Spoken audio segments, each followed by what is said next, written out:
안녕하세요. 저는 40대 중반 여자고 최근까지는 간호조무사로 일했던 사람입니다. 평소 사연을 듣다가 너무 감동적이고 재미있는 사연이 많아서 종종 댓글도 달고 사이다 같은 사연에는 제 속도 뻥 뚫리는 것 같아서 좋아요도 많이 누르고 했습니다. 제 사연은 사이다 같은 사연은 아니지만 모두 구독과 좋아요 한 번씩만 해주시면 큰 힘을 얻을 것 같습니다. 잡설은 각설하고 제 사연을 보내게 된 이유부터 말씀드리려고 합니다. 정말 사랑했던 사람이 있었습니다.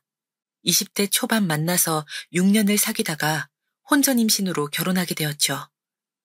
그 당시에는 결혼하기에 빠른 나이가 아니었기에 서둘러 혼인신고를 하고 결혼하고 아이를 낳고 그렇게 남들처럼 살아가고 있었습니다. 저는 아이 한 명을 낳아 기르다가 또 임신을 하게 되었고 2명의 아이를 키우게 되었습니다. 자연스럽게 그래서 회사를 다닐 수 없게 되었고 아이들을 키우는데 전념하다가 큰애가 중학교, 작은애가 초등학교를 가는 나이가 되자 이제야 조금 시간이 생겨서 국가에서 지원하는 그런 배움 지원을 적극 활용해서 저는 40의 나이에 간호조무사가 되었습니다. 다시 일할 수 있게 된 거죠. 그걸 시어머니께서는 너무 좋아라 하셨습니다. 그동안 애들 키우느라 고생했다. 네 일도 하고 싶어도 못했을 건데 이렇게 또다시 공부해서 간호조무사로 일하게 되다니 정말 대견스럽다. 이제 병원으로 취직하면 출퇴근하느라 바쁠 테니 내가 영연히 끝나는 시간 맞춰서 간식도 해놓고 할 테니까 너무 걱정하지 말고. 아유, 어머님, 알아주셔서 감사합니다. 사실 계속 애들 둘 키우느라 힘든 건 사실이었지만 그래도 제가 이렇게 다시 공부할 수 있었던 건 중간중간 어머님께서 계속 도와주셨기 때문이라고 생각해요. 늘 감사하게 생각하고 있어요, 어머님. 앞으로도 잘 부탁드릴게요. 제가 퇴근은 최대한 빨리 할 수 있는 곳으로 알아보고 있어요. 그래, 영훈이도 중학생이면 이젠 다 컸고 영현이도 초등학교 5학년이니까 뭔 걱정이고 이제 다 키워놨는데 너도 네 일 해야지. 내가 아직 몸이 성해서 도울 수 있어서 다행이다. 집안일 너무 걱정하지 말고 좋은 병원 잘 알아봐서 취직해라. 네, 어머님. 이렇게 매번 배려해 주셔서 감사합니다. 취업 준비 열심히 해볼게요. 다행히 저는 시어머니께서 평소에도 아이들 돌보는 것을 많이 도와주셨고 간호조무사가 되기 위해 공부하던 당시에도 집안일부터 시작해서 정말 많은 도움을 주셨습니다. 남편과도 사이가 좋았지만 특히나 결혼 후에는 남편보다 늘 따스하게 대해주시고 배려심 넘치는 저희 시어머니 덕분에 아이들을 잘 키워낼 수 있었죠. 아직도 감사하게 생각하고 있고요. 저는 운 좋게도 집에서 가까운 병원에 경력 단절 여성으로 취직할 수 있게 되었고 원하는 만큼의 급여는 아니어도 일을 할 수 있다는 사실에 참 행복했습니다. 남편도 이 일을 하는 것만큼은 엄청나게 축하해 주더라고요. 여보, 축하해. 집에서 가까운 병원이라며? 너무 잘 됐다. 그동안 여보가 힘들게 공부하고 준비한 보람이 있네. 애들도 엄청 좋아하지? 난 여보가 내 아내라서 정말 자랑스럽다. 정말이야. 으이그, 팔불출. 누가 들으면 진짜 팔불출인 줄 알아. 아니면 불륜인 줄 알거나. 요즘은 부부가 너무 사이 좋아 보이면 불륜으로 본다고 하더라. 우리는 그 정도일걸? 결혼하고 벌써 몇 년이 지났는데 아직도 여보가 나 이렇게 많이 사랑해주고 축하해주고. 이게 다 여보랑 어머님 덕분이야. 고마워, 여보. 팔불출이면 어때? 내가 좋다는데. 우리가 행복한 게 중요한 거지. 안 그래? 불륜으로 보면 또 어때? 우리 사이가 그만큼 좋다는 증거인걸. 남들 어떻게 보든 난 신경 안 써. 우리 여보가 세상에서 제일 중요해. 최고야, 최고. 아, 영훈이랑 영현이는 어디 갔대? 오늘은 어머님네 가서 자고 오기로 했어. 어머님께서 오늘 여보랑 단둘이서 축하 파티하라고 이렇게 센스 있게. 역시 우리 엄마가 센스가 있으시다니까. 내가 여보랑 단둘이 오붓하게 한잔하고 싶었던 거 어찌하시고. 하여간 이럴 때 보면 정말 대단하시다니까. 그러면 우리 옷 갈아입고 맛있는 거 먹으러 나가볼까? 예약되는지 전화해볼게. 잠시만. 아, 얼마 만에 둘이서 외출하는 건지 모르겠다. 그러게, 난 너무 좋지. 옷 갈아입고 올게. 여보가 예약 좀 해줘요. 시어머니께서 제가 근처 병원에 취직했다는 걸 알고는 남편과 저 둘만의 시간을 보내라고 아이들을 댁에서 하루 재워주겠다고 데리러 가시기도 했습니다. 정말 저는 복받은 며느리라고 생각했죠.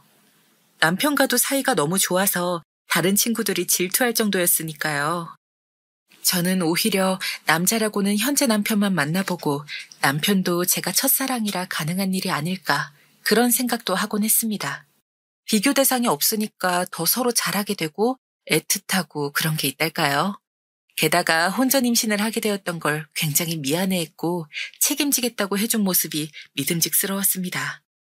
평생을 함께해도 될 거라고 생각했고 한눈을 팔 수 있는 사람이 결코 아니라고 생각했었죠. 하지만 저의 자만이었을까요? 한없이 행복할 것만 같았던 저의 인생에 예고 없이 들이닥친 이 불행을 어찌해야 할까요? 저는 아이들과 남편, 시어머니의 지지를 받으며 간호조무사로 열심히 일했고 어느덧 3년이 꼬박 흘렀습니다. 일을 하면서 어려운 것도 많았지만 환자들을 돌보고 안내하고 아픈 곳을 고쳐주는 일은 저의 적성에 딱 맞는 일이더라고요.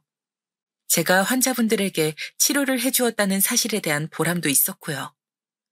출근하고 퇴근할 때까지 눈코 뜰 새 없이 바쁘게 흘러가지만 즐겁게 일했던 것 같습니다. 그렇게 일하고 나면 너무 피곤해서 녹초가 되었죠. 녹초가 되어 집으로 돌아가도 사랑하는 남편과 아이들이 있어서 행복했습니다. 물론 일을 다시 시작하고 나서는 남편과의 관계가 조금 뜸해지기는 했습니다. 남편도 회사에서 일이 더 많아서 피곤해진 것이 이유라고 생각했고 저 또한 병원에서 시달리다가 돌아오고 나니 피곤했기 때문이라고 생각하고 별 대수롭지 않게 넘어가곤 했습니다. 그런데 제가 너무 남편을 맹신했던 걸까요? 남편은 이런 저를 두고 바람을 폈더라고요. 동료 간호쌤이 말해주지 않았다면 몰랐겠지만 알아서 천만다행이라고 생각했습니다. 속이 뒤집어지고 하늘이 까매지는 기분이 바로 이런 기분이었다는 것을 처음 느껴보았습니다. 남편이 다른 여자와 팔짱 끼고 술 마시고 모텔로 들어가는 걸 제 동료 간호쌤이 봐버렸다는 건 우연이 아니겠지요. 처음 듣고서는 정신 나간 사람처럼 그럴 리 없다고 잘못 보신 거 아니냐고 호통을 치다가 이내 진짜냐고 흐느끼다가 동료 간호쌤이 혹시 몰라서 찍어왔다면서 몰래 찍은 남편의 사진을 보여주니 아니라고 부정할 수가 없더군요. 틀림없는 제 남편이었습니다. 귀에서 삐소리가 나는 것 같이 머리가 어지럽고 시야가 흐려지더라고요. 뿌옇게 차오르는 것은 뜨거운 눈물이었습니다. 배신감과 처절한 좌절감에서 나오는 눈물이었죠. 저는 당장 남편의 얼굴을 볼 자신이 없었습니다. 그렇다고 갈 곳도 없었죠. 그러다가 조퇴를 하고 하염없이 근처 공원을 걷고 또 걸었습니다. 그러다가 더 걸을 힘이 없어서 주저앉았죠. 그러다 떠오르는 건 시어머님이었습니다. 당장 퇴근 후 남편의 얼굴을 볼 자신이 없어서 시어머님 댁으로 택시를 타고 갔습니다. 시어머니를 뵙자마자 다시 멈췄던 눈물이 흐르더라고요. 어머님, 이렇게 갑자기 찾아뵙게 돼서 정말 죄송해요. 제가 어머님 말고 갈 데가 없어서 그랬어요. 어머님, 저 이제 어떡해요? 아가, 알아듣기 쉽게 이야기해봐라. 무슨 일 있는 거야? 왜 다짜고짜 울고 그러니, 사람 불안하게. 어머님, 평생 안 그럴 것 같던 그 사람이 글쎄 저 몰래 다른 여자를 만나고 있더라고요. 저 이제 어떻게 살죠? 앞으로 그 사람 얼굴 어떻게 봐요? 애들 키울 자신도 없어요, 어머님. 저 너무 막막해요. 숨이 잘 안 쉬어지는 것 같아요. 아휴, 벌써 알게 된 거구나. 미안하다. 내가 면목이었구나. 알아도 말을 할 수가 없었어. 정말 미안하구나. 내가 죄인이다. 죄인이야. 그게 무슨 소리예요? 무슨 소리세요? 어머님께서 이미 알고 계셨다니요. 미안하다. 나도 내 자식이라 팔은 안으로 굽는다고 그저 들키지 않기만 바래왔구나. 그러면 안 되는 거였는데 정말 미안하구나. 내가 아무리 기범이에게 말을 해도 이미 홀려버린 걸, 마음이 떠난 걸 붙잡을 수는 없더구나. 진작 정리하라고 했는데 뜻대로 되질 않았어. 어머님, 저한테 어떻게 이러실 수가 있으세요? 얼마나 된 거예요? 그러면 알게 되셨으면 저한테 말씀을 해주셨어야죠. 저는 이제 앞으로 어떻게 살라고요? 내가 알기론 한 6개월이 된 것 같다. 미안하다. 저는 6개월이나 되었다는 말에 실성을 하고 시어머니께 간다는 말도 없이 뛰쳐나와 택시를 타고 집으로 돌아왔습니다. 그리고 집 앞 카페에서 눈물을 훔치며 아이들은 일단 모르게 해야겠다는 생각을 했죠.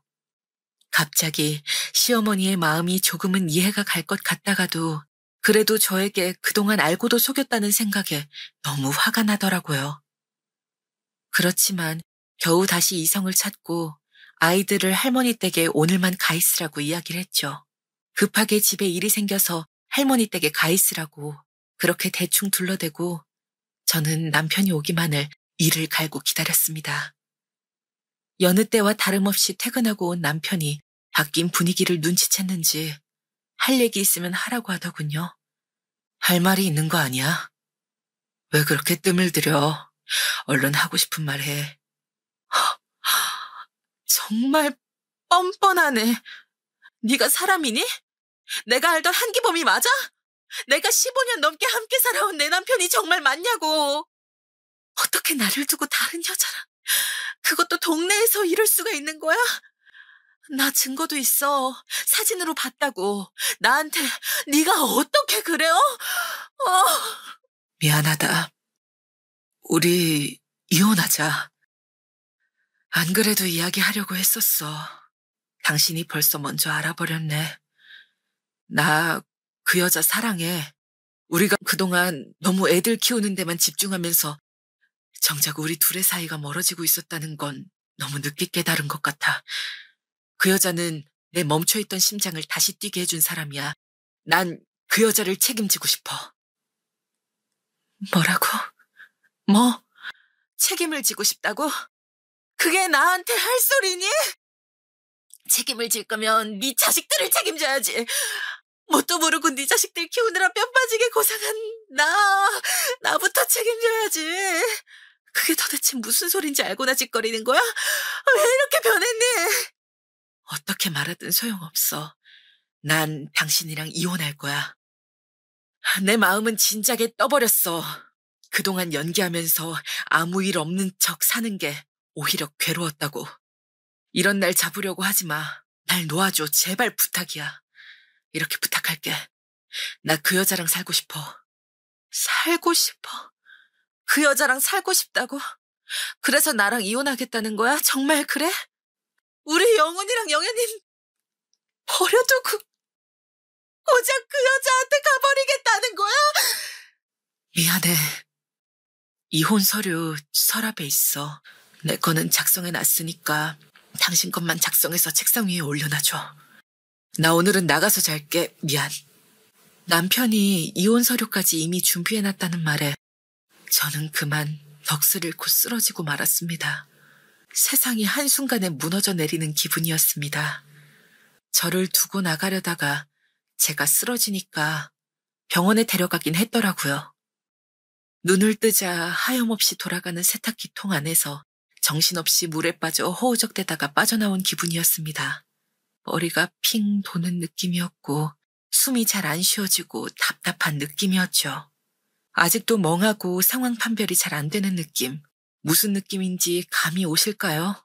새벽에 링거를 맞다가 깨어났는데 옆에는 너무나도 미운 남편이 제 옆에 엎드려서 자고 있더라고요. 당장이라도 남편의 머리를 쥐어뜯고 대머리로 만들고 싶었지만 그럴 힘이 제게 남아있지 않더라고요. 남편은 제가 퇴원을 하자마자 짐을 싸서 우리가 함께 살던 집을 완전히 나가버렸습니다. 눈으로 보고도 믿기지 않을 일이 일어났고 저는 순식간에 혼자가 되었습니다. 갑자기 아빠 없이 살아가게 될 아이들에게 미안한 마음이 들더라고요. 남편이 바람난 게 제가 그동안 직장에 적응하고 열심히 사느라 남편에게 무심해서 그런 게 아닐까 생각하면서 저 스스로를 자책하게 되기도 했습니다. 여러 가지 감정과 혼란스러움이 저를 괴롭혀왔습니다. 남편의 불륜 사실을 알게 된 것은 너무나 큰 충격이었고 신뢰와 안정감이 완전히 흔들린 상황이었죠. 혼자서 이 감정들을 견딜 수 없을 만큼 상처받았고 분노, 슬픔, 배신감, 혼란 등 다양한 감정이 여러 겹으로 얽혀서 저의 가슴을 답답하게 했습니다. 이런 감정들은 남편의 불륜으로 이혼하게 된 이 상황에선 굉장히 자연스러운 것이겠죠. 제 내면에서 나오는 진심은 저 자신을 비난하거나 자책하지 말아야겠다는 생각이었습니다. 남편의 선택은 그의 책임이며 저는 이 상황에서 피해자일 뿐이니까요. 이렇게 파도처럼 흘러오는 수많은 감정과 혼란 속에서 열심히 같이 잘 살아보자고 최선을 다해 공부하고 취직하고 일하는 저를 그렇게 한순간에 배신해버린 남편에게 너무도 화가 나고 기가 차고 어이가 없어서 다시 이를 바득바득 갈기를 계속 반복했습니다. 이렇게 마음도 몸도 떠난 사람을 제가 붙잡는다고 해서 달라질 게 없다고 생각한 저는 이혼 서류에 도장을 찍고 말았습니다. 그렇게 이혼을 당하고 비참하게 산 지 얼마나 되었을까요? 그 사이 아이들은 시어머니께서 틈날 때마다 계속 봐주셨고 아이들에게는 제가 아프다고 해놓으셨더라고요. 저는 남편이 바람으로 준 상처를 스스로 감당하기에 벅찬 상황이었고 병원에도 겨우겨우 출근을 했습니다. 그동안 시간이 어떻게 흘렀는지 정말 모르겠습니다. 남편이 눈앞에서 사라지고 저는 이 상황을 그대로 받아들일 준비가 안 되어 있었거든요. 그러다가 시어머니께서 저희 집으로 다시 찾아오셔서 이런 말씀을 하셨습니다. 그동안 밥은 잘 챙겨 먹고 지냈니? 영은이랑 영현이는 걱정 말고 잘 지내고 있단다. 아프다고 해놨는데 얼마나 믿고 있는진 사실 잘 모르겠다. 이게 다 내가 내 아들 잘못 키운 내 탓이지. 네가 마음고생하느라 정말 고생했다. 이게 어떻게 어머님 잘못이에요. 제가 생각이 짧았어요. 그동안 제가 제 상처만 생각하고 정작 아이들도 돌보지 않고 어머님께 다 맡겨두고 편히 생활했네요. 죄송해요. 물론 애들 아빠만 생각하면 눈물이 나고 당장이라도 쫓아가서 뭐라고 하든 소리치고 싶지만 이게 어머님 잘못은 아니라고 생각해요. 그동안 죄송했어요. 아니다. 정말 미안하다. 큰 돈은 아니지만 그동안 너희 주려고 조금씩 모은 돈이야. 받아줘. 나는 기범이 이제 자식으로 생각 안 할란다. 우리 영훈이 영현이 키울 때 조금씩 보태서 썼으면 좋겠다. 못난 아들 대신해 주는 거니까 받아두렴. 네? 아니, 1억이면 엄청 큰 돈이잖아요. 어머님, 저 이 돈 못 받아요. 왜 이러세요? 어머님 노후 자금으로 쓰셔야죠. 미안하다. 아들 잘못 키운 내 탓이니 꼭 받아줬으면 좋겠다. 난 가볼게, 이만. 시어머니께서는 끝까지 저에게 그 1억을 받아달라며 도망치듯 저희 집을 빠져나오셨습니다. 저는 1억이라는 돈을 보고 벙쪘지만 그렇다고 이 돈을 제가 받을 수는 없는 것이었습니다. 만약에 받더라도 어머님에게가 아닌 남편에게 받아야 한다고 생각했고 남편은 바람난 그 여자가 행복하게 살지 못하도록 오히려 남편에게 매달 생활비를 받아내야 된다고 생각했습니다. 그리고 시어머니께서 주시는 자금은 본인의 노후 자금에서 뺏어주신 것일 텐데 남편이 잘못한 것이지 시어머니께 이 돈을 받을 수는 없는 일이었습니다. 저도 간호조무사로 큰 돈은 아니지만 매달 월급도 받고 있고 그렇기 때문에 더더욱 이 돈은 돌려드려야겠다고 생각했습니다. 자존심도 상하더라고요. 이 돈을 그냥 홀랑 받아버리면 제가 제 남편의 불륜으로 인해 이혼한 것을 넘어가는 것 같은 기분도 드는 것 같았습니다. 남편과는 못 본 지 그때 집을 나간 뒤로 아예 보지 못했으니 4개월은 된 것 같습니다. 이제 어디서 어떻게 살고 있는지도 모르는 남편을 배신하겠다는 어머님의 마음은 잘 알겠으나 그래도 이건 아니라는 생각이 들었습니다. 제가 받는 것이 염치가 없다는 생각도 들었고요. 그래서 돈을 다시 돌려드리려고 시어머님 댁에 갔습니다. 어머니, 저 왔어요. 아무리 생각해도 이 돈 1억은 돌려드리는 게 맞을 것 같아서요.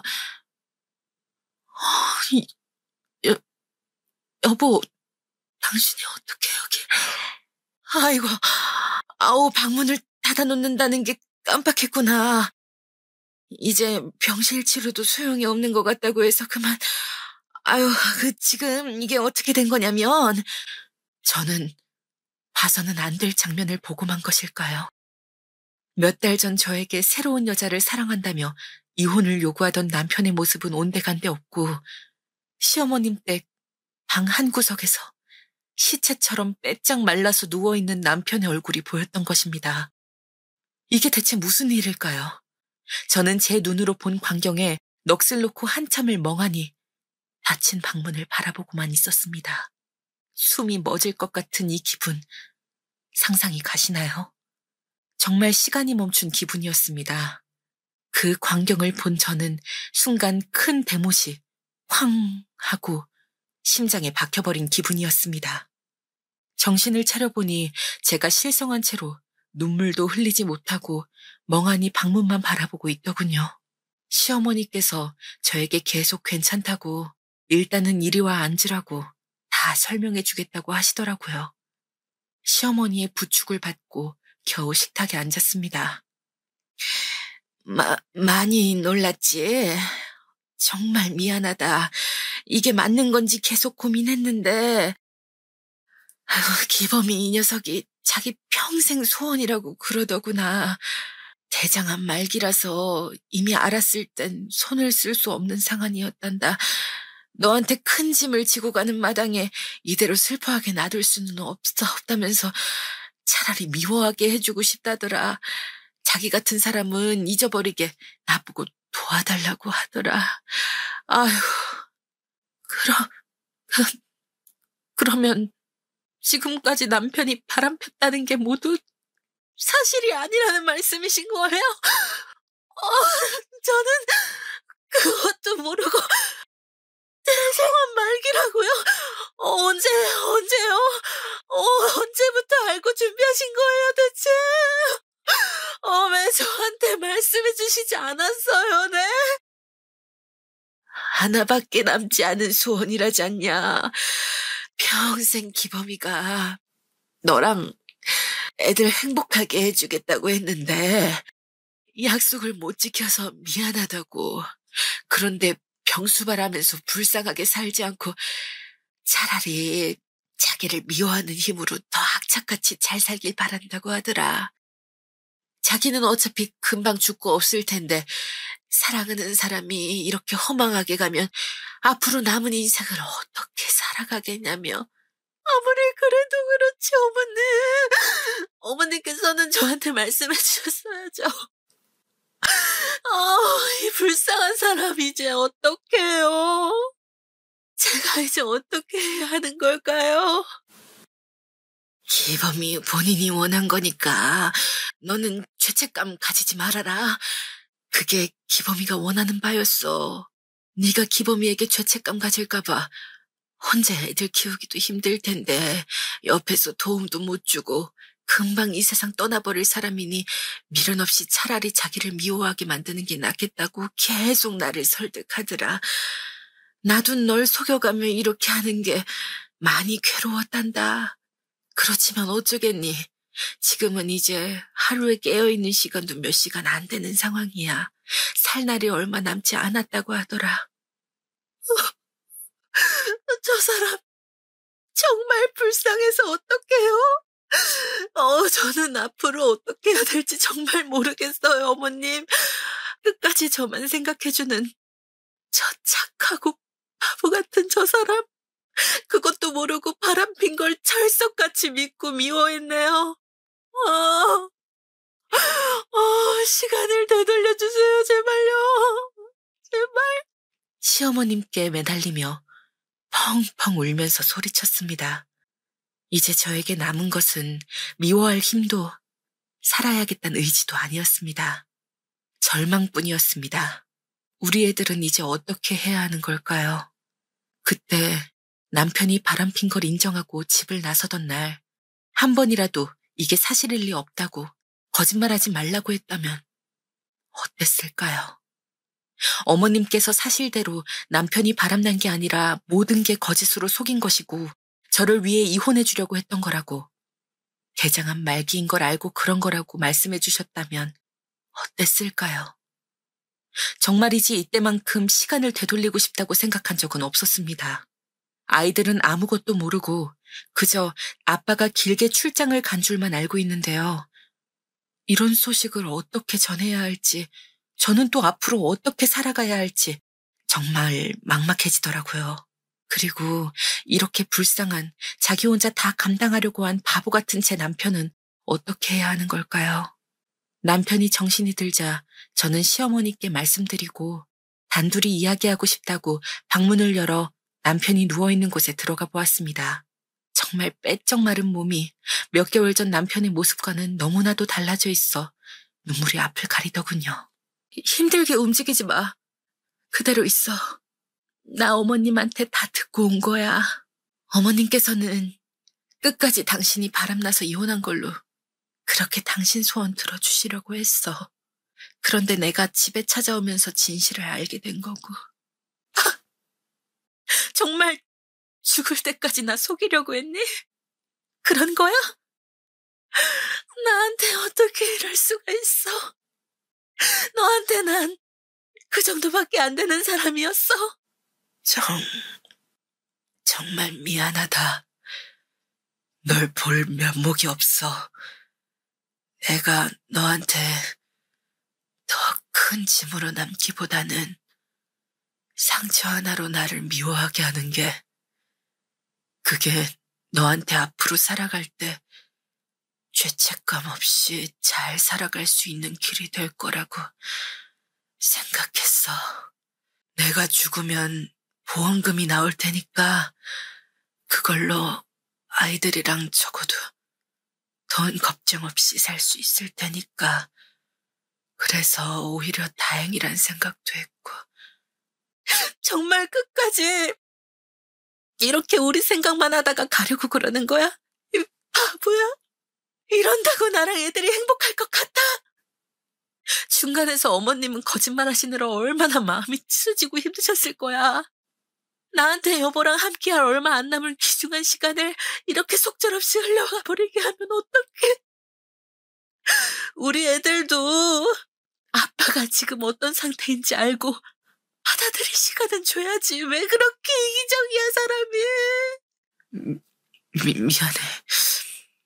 난 이렇게 사라지는 게 여러모로 당신이나 애들한테 좋을 거라고 생각했어. 그냥 지금 내 모습은 잊어줘. 차라리 날 미워하고 증오해. 그 편이 낫지. 마음 약한 당신이 내 병수 바라면서 힘겨워할 거 생각하니까 정말 당장 딱 죽고 싶더라. 그래서 결심했었어. 당신에게 짐 안 지우고 바람난 걸로 이혼해야겠다고. 당신이 그럴 사람 아니라는 거 알면서도 동료 간호쌤이 보여준 사진만 찰석같이 믿고 주저앉았었어. 그러면 일부러 동료 간호쌤에게 보여주려고 그 식당에 가서 모텔까지 가는 신용을 한 거였어?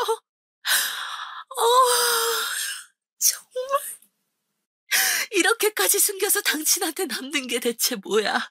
뭐냐고! 나는 말기 환자인 남편이 아파서 누워있는 줄도 모르고 바람핀 천하제일의 나쁜 놈으로 미워하고 증오하면서 나 자신까지 미워했다고, 이 바보야. 난 그래도 이제라도 알아서 다행이라고 생각해. 정말 나 안 보고 죽을 생각이었어? 나 안 보고 싶었냐고! 보고 싶었어. 사랑했던 당신이랑 계속 함께 하고 싶었어. 바라만 봐도 눈물 날 것 같아서 집을 그대로 나온 거였어. 병원에 있다가 이대로 죽으면 우리 애들이랑 당신 얼굴도 못 보고 죽을까봐 나 너무 무서웠어. 고, 고마워. 이제라도 와줘서.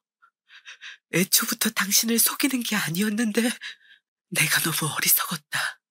그러니까 왜 나랑 떨어져 있을 생각을 하냐고? 죄책감이라니.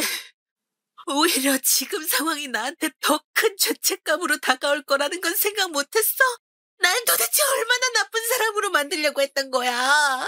병수발이든 뭐든 다 할 테니까 살자. 같이 살자. 애들도 알아야지. 지금 우리 집으로 가자. 애들이 많이 놀랄 텐데 애들은 나 출장 간 줄 알고 있잖아.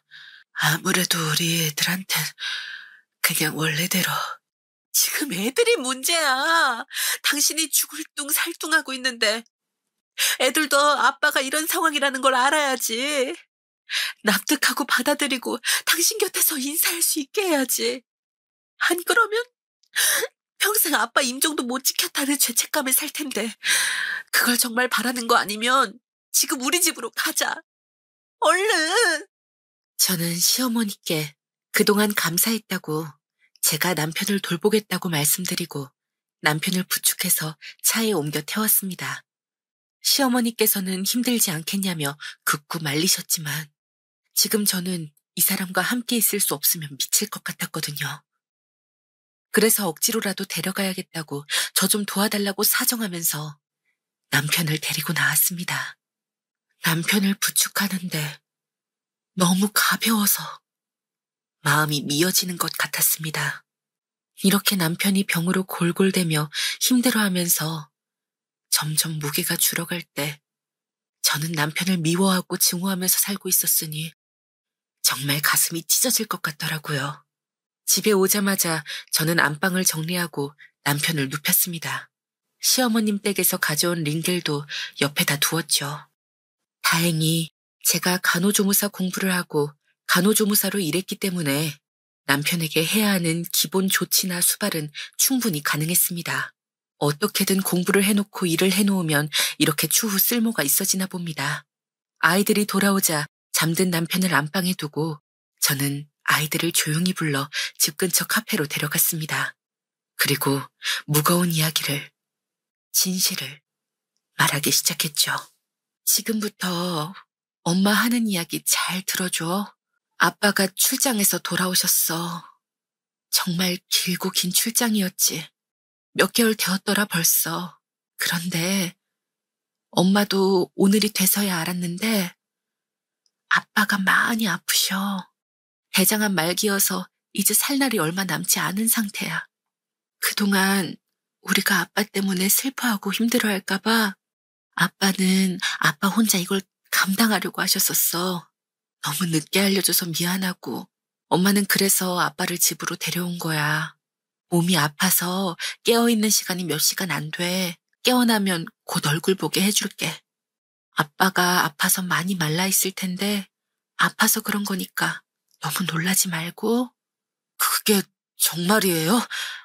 아빠가 출장을 가신 게 아니라 아프셨던 거라고요?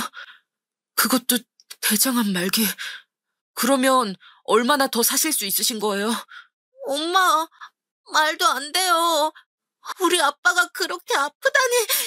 왜 우리는 그동안 아빠 아픈 것도 몰랐던 거예요? 네? 아빠 혼자 이 상황을 견뎌내 보려고 했는데 그래서 우리한테 비밀로 할 생각이었나 봐.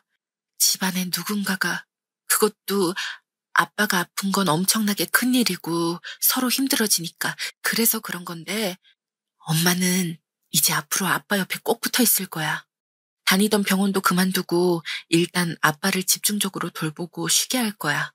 그러니까 너희도 너무 슬퍼하지 말고 아빠가 죽기 전에 우리가 이 사실을 알게 돼서 얼마나 다행이야. 이렇게 너희가 슬퍼할까 봐 그래서 아빠가 숨기려고 했던 거니까 이해가 잘 안 되겠지만 그래도 우리가 아빠를 이해하려고 노력해보자, 어? 이렇게 말하면서도 남편이 아프다는 게, 말기 환자라는 게 아직도 믿기지가 않고 현실로 다가오질 않았습니다. 저도 그런데 애들은 오죽할까요? 그래서 눈물이 났습니다. 저와 아이들은 그 자리에서 서로 부둥켜 안고 한참을 울었습니다. 카페 사장님께서 지켜보시다가 휴지를 2박스 더 가져다 주시더라고요. 그렇게 한참을 울고 나니 1분 1초라도 빨리 남편에게 가봐야겠다는 생각을 했습니다. 아이들에게 아빠 보러 갈 준비가 되었냐고 묻자 아빠를 보는데 무슨 준비가 필요하냐며 아빠가 너무 보고 싶다고 얼른 가자고 하더라고요. 그렇게 집에 돌아와 안방문을 열어보니 남편이 새근새근 아기처럼 자고 있더라고요. 너무 빼빼 말라서 안쓰럽고 가냘픈 숨을 겨우 새근새근 몰아쉬면서 너무나 약한 아기처럼 그렇게요. 저는 아이들에게 남편이 일어나면 인사할 수 있게 하겠다면서 너무나 아파 보이는 빼빼 말라버린 아빠를 보고 금방이라도 눈물이 터질 것 같은 아들과 딸을 안방 밖으로 데리고 나왔습니다. 엄마, 아빠가 정말 많이 마르셨어요. 너무 속상해요.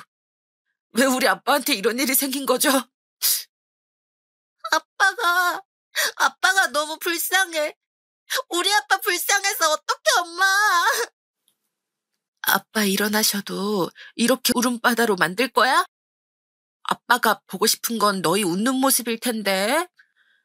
아빠한테 힘을 드려야지. 이렇게 슬퍼하는 모습 보이면 아빠 마음이 얼마나 아프시겠어. 우리 아까 카페에서 다짐한 대로 아빠가 떠날 때까지 행복한 시간들, 추억들 많이 만들어드리자. 할 수 있지? 영훈이. 그렇게 아이들을 다독이고 마침 남편이 깨어나서 남편에게 아이들을 보여주었습니다. 아니나 다를까 눈물바다가 되는 건 말릴 수 없더군요. 남편은 연신 보고 싶었어, 사랑한다. 아주 많이를 겨우 외치고 아이들은 아빠 너무 보고 싶었다며 부둥켜 안고 내 식구가 또 한 번 울었습니다. 주말에는 아이들과 함께 다 같이 저수지에 가서 사진도 찍고 좋은 추억을 남기기로 했습니다. 저는 다니던 병원에 사직서를 내면서 사정을 말씀드렸습니다. 그러자 원장님께서 안타까워하시며 다시 일할 자리가 필요하면 언제든 연락을 주라고 해주시더라고요. 참 감사한 마음이 들었습니다. 사실 남편이 죽고 나서 다시 또 취직을 하려면 막막했는데 든든한 지원군이 생긴 기분이었습니다. 그리고 동료 간호쌤은 자기가 잘못된 정보를 줘서 미안하다며 정말 자기가 죄인이라고 남편분께 죄송하다고 전해달라고 하더라고요. 정말 죄송해요. 제가 조금 더 제대로 알아봤어야 하는데 눈앞에 펼쳐진 상황이 딱 그 상황이라 선생님 남편분이 그렇게 하시니까 저는 알려야겠다는 생각에 그렇게 한 거였는데 차라리 제가 몰랐으면 못 봤으면 어땠을까 싶네요. 도움이 되어드리지 못해서 정말 죄송해요. 아니에요. 쌤은 잘못한 거 없어요. 제 남편이 일부러 그렇게 속이려고 연기한 걸 저도 속아 넘어갔는데 쌤이 어떻게 이게 진실이 아니라고 생각할 수 있었겠어요. 저는 남편에게 얼마 남지 않은 이 시간 동안 정말 어떻게든 좋은 추억을 많이 만들어주고 싶어요. 그것만이 제가 할 수 있는 제 남편을 위한 유일한 길이라고 생각하니까요. 아이들이랑 많이 시간 보내고 제가 남편 곁에 꼭 붙어있고 그러려고요. 죄책감 가지지 마세요. 죄송해요. 정말로. 남편분 너무 아파하지 않으시고 같이 좋은 추억 많이 만들 수 있었으면 좋겠어요. 진심으로 간절히 기도할게요. 고마워요, 쌤. 다음에 또 같이 일하게 될 때까지 잘 있어요. 그럼 이만 남편이 기다려서 가볼게요. 동료 간호쌤들의 배웅을 받으며 다니던 병원에서 나오는 길, 우수수 낙엽이 떨어지더라고요. 가을이었습니다. 차디찬 바람이 불면서 이 낙엽이 떨어지는 것을 보니 마치 덧없이 사라지는 우리네 인생 같다는 생각이 들더라고요. 그렇게 아등바등 힘겹게 살아도 병에 걸리든 사고로 가든 자연사로 가든 모든 사람이 죽는 건 변함없는 사실인데요. 다만 남편에게 그 죽음이 빠르게 찾아온 것이고 아파서 죽는 것이라 더욱 고통스럽지만 그래도 지금은 살아서 우리 곁에 숨쉬고 있다는 건 역시 변함없는 사실이었습니다. 그래서 지금 이 순간 힘을 내서 살아가야겠다는 생각을 했습니다. 저는 오늘도 남편에게 달려가고 있습니다. 이렇게 앞으로 며칠을, 몇 주를 살지 전혀 알 수 없었죠. 의사 선생님은 길어야 일주일이라고 했었다는데 그 일주일은 이미 지나고 저를 만난 것이거든요. 처음에는 너무나 큰 절망이었습니다. 하지만 곧 세상에서 없어져 버릴지도 모른다는 불안감에서 이제는 하루하루가 1분 1초가 소중하다는 것에 초점을 맞춰서 살아가고 있습니다. 여러분께서는 혹시 주변에 암이 걸려 힘들어하는 분이나 암에 걸린 분의 가족분들이 계시나요? 그렇다면 그분들은 너무나 힘들고 매우 어렵고 고통스러울 것입니다. 가족분들도 당연히 저처럼 충격과 슬픔에 휩싸일 것이고요.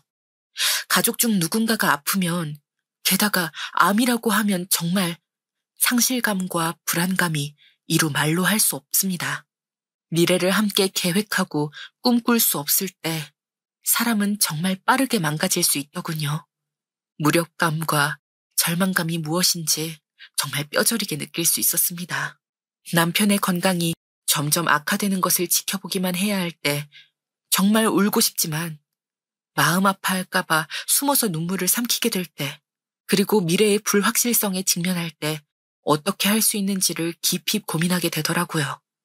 그럴 때일수록 제 힘으로 모든 것을 해결하고 싶다는 생각이 드는 동시에 현실에 직면하여 어쩔 수 없는 상황임을 깨닫게 되더라고요. 남편이 이렇게 된 것을 알고 남편이 바람을 펴서 불륜으로 이혼을 했을 때보다는 더욱더 참 많은 감정들과 대면하게 되었습니다. 슬픔, 분노, 혼란, 두려움 등 다양한 감정들이 저를 뒤섞이게 만들었습니다.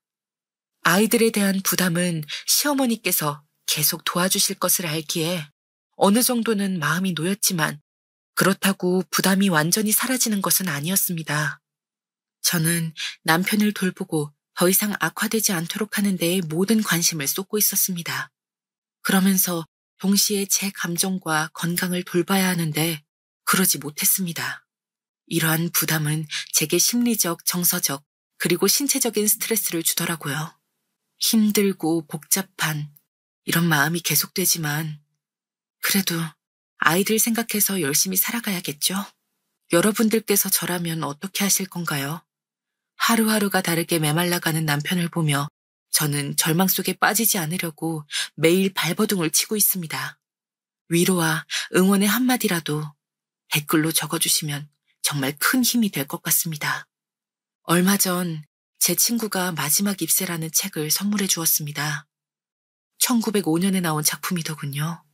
100년이 훌쩍 넘게 지나도 여전히 저에게 와닿아 마음을 울리더라고요.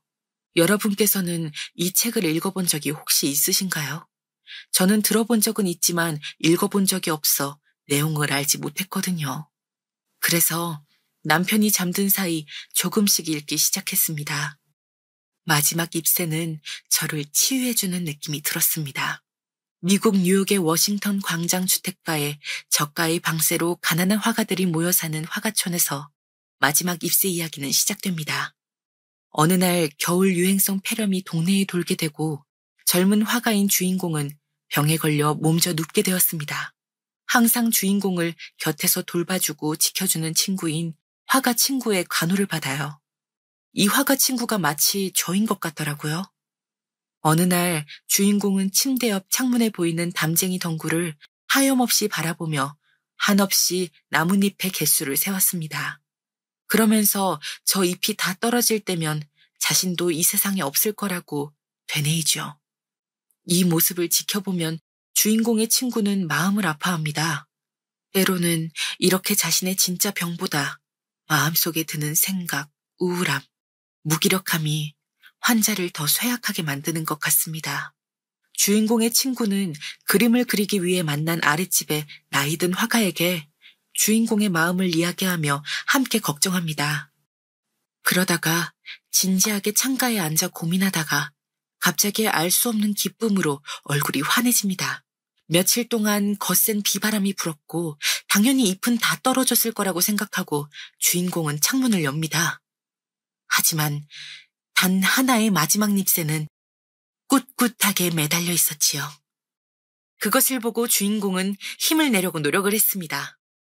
하지만 다음 날 아랫집의 나이든 화가 아저씨가 급성 폐렴 때문에 돌아가셨다는 소식을 듣게 됩니다. 주인공의 친구는 이야기합니다. 비바람이 몰아치는 깊은 밤 아랫집 화가 아저씨가 비를 맞아 몸져 누우셨음을 말이죠.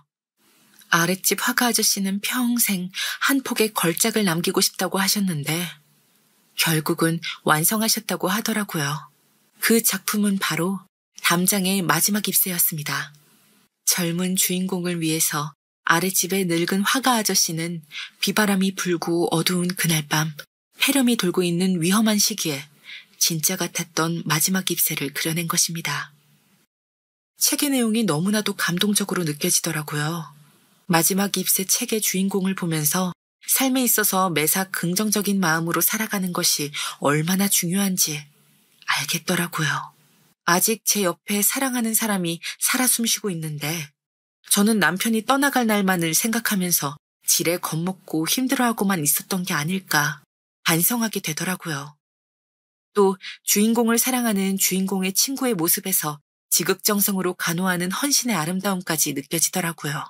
그리고 아랫집 화가 아저씨를 보면서 자신의 몸을 아끼지 않고 걸작을 남기고 후배 화가를 위해 희생을 하는 그 숭고한 정신도 저를 다시 정신 차리게 했습니다.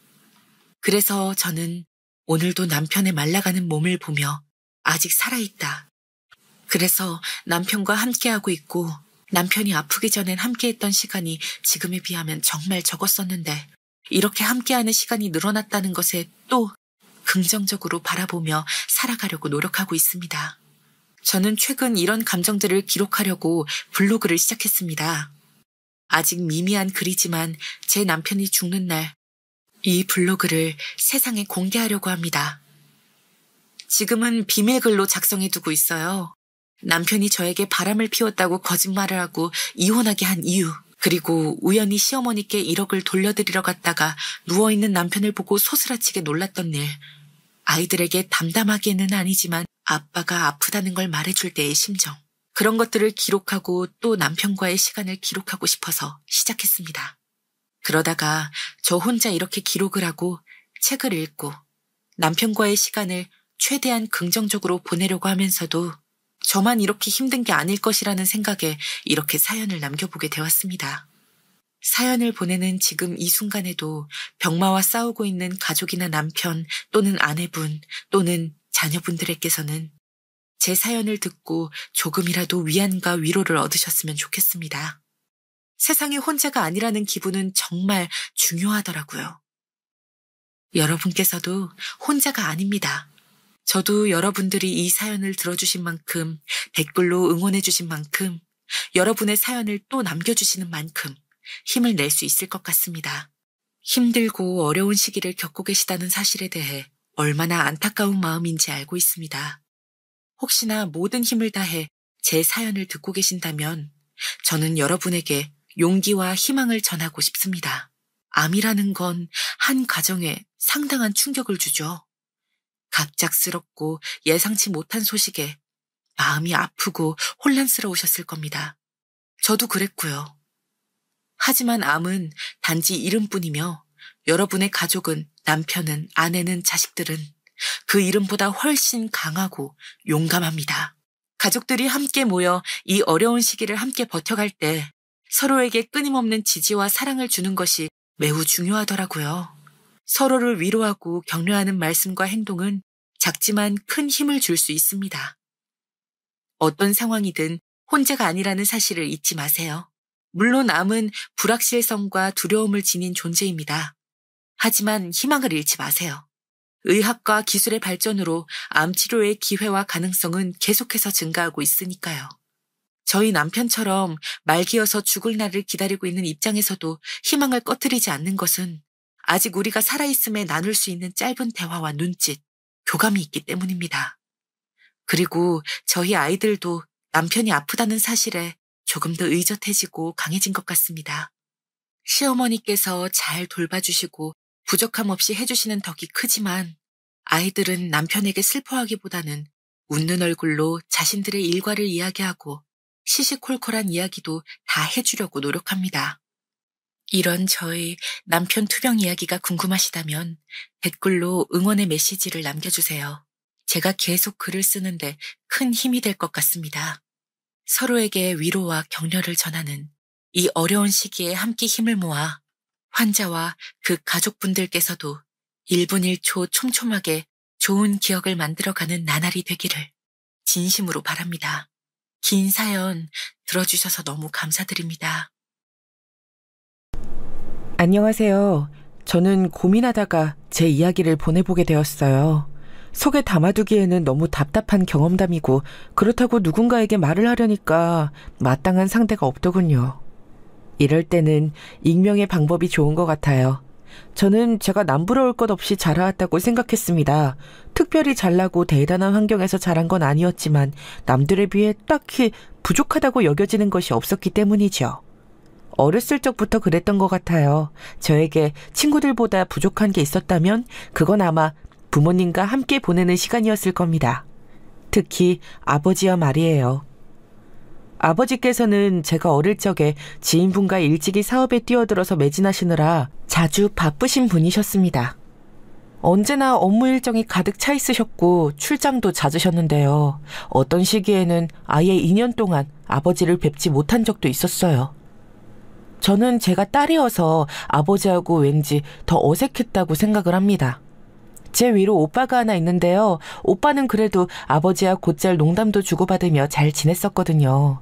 그러나 저는 매일같이 볼 수는 없는 존재인 아버지를 어딘가 거리감이 있다고 여겨서 살갑게 대해드리질 못했습니다. 오빠하고 제가 나이 차이가 5살이나 나기 때문에 아무래도 아버지를 대하는 게 다르기도 했겠죠. 여기까지는 그래도 바쁜 가장 때문에 빚어진 가정 내의 어색함? 이 정도만 느껴지시죠? 그런데 이게 전부가 아니었어요. 특이하게도 저희 집은 엄마하고 오빠도 대면대면했습니다. 보통은 한창 자식이 성장기일 때 모자관계에 이모저모가 많지 않나요? 그런데 엄마하고 오빠의 사이가 경직되어 있었기 때문에 집안 분위기 자체가 늘 어색하게 굳어 있었어요. 그나마 제가 잘해보려고 엄마한테 애교도 부리고 괜히 주절주절 실없는 소리도 늘어놓고 그랬습니다. 엄마께서 반응을 잘해주시거나 말거나 제 노력은 계속됐었죠. 그리고 이건 결코 헛되지 않았어요. 왜냐하면 제 기억에 엄마께서는 제가 초등학교를 입학했을 때보다 중학교를 입학했을 때 더 밝아지신 상태였거든요. 차츰 변화하신 거죠. 저는 제가 초등학교 2학년이었을 때의 어느 순간을 분명하게 기억합니다. 엄마! 나 오늘 학교에서 받아쓰기 시험 100점 맞았어요. 우리 반에서 100점 맞은 사람 딱 3명인데 그 중에 하나가 나예요. 진짜 잘했죠? 선생님이 칭찬 스티커도 붙여주셨어요. 이것 보세요. 그래? 잘했네. 축하해. 엄마, 이거 100점 맞아온 시험지인데 혹시 안 보세요? 여기 보시면 어려운 문장 받아쓰기도 다 맞췄어요. 제가 시험지를 내밀자 엄마께서는 되게 귀찮다는 표정으로 한숨을 쉬시더니 곁눈질을 한번 하셨어요. 시험지를 곁눈질로 슬쩍 보신 것, 그게 다였습니다. 너무 충격이었고 어린 마음에 큰 상처였어요. 엄마께서 늘 시큰둥한 태도를 보이시는 분이셨지만 학교에서 큰 칭찬을 받은 받아쓰기 시험 점수를 보시고도 그러실 줄은 몰랐거든요. 저는 시험지를 든 채로 그 자리에서 울먹였습니다.